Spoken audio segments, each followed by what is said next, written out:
जय जय माँ, जय मैया जय मैया जय जय माँ। Shiva recording studio Silaudi. बोलो शेरा वाली माँ, बोलो जोता वाली माँ, बोलो मेहरा वाली माँ, बोलो लाटा वाली माँ। हो माई के करे के बा जलसा, अंगना में धके कलसा। हो माई के करे के बा जलसा, अंगना में धके कलसा। श्रद्धा बदिल में सब दिन रही, श्रद्धा बदिल में सब दिन रही। माई के भगती में लीन नव दिन रही, माई के भगती में लीन नव दिन रही। बोली बोली जोता वाली मैया की।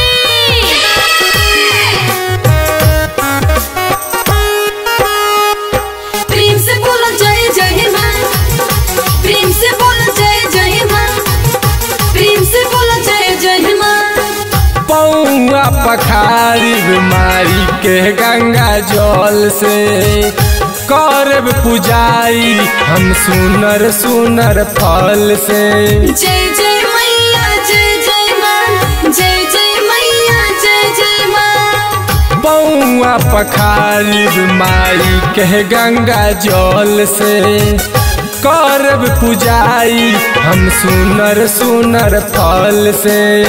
लाला साहब इतने रंगीन रही, लाला साहब इतने रंगीन रही। माई के भगती में लीन नव दिन रही, माई के भगती में लीन नव दिन रही। जय जय मैया जय जय माँ, जय मैया जय मैया जय जय माँ।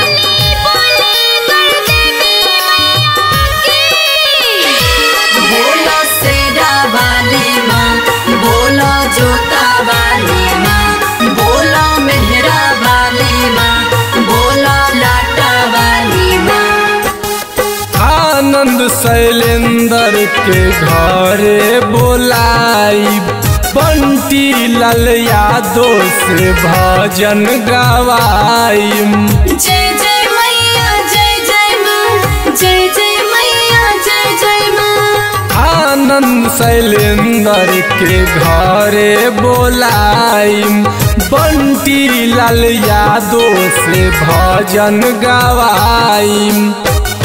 सेवा में लागल रात दिन रही, सेवा में लागल रात दिन रही। माई के भगती में लीन नव दिन रही, माई के भगती में लीन नव दिन रही। Shiva recording studio सिलौड़ी।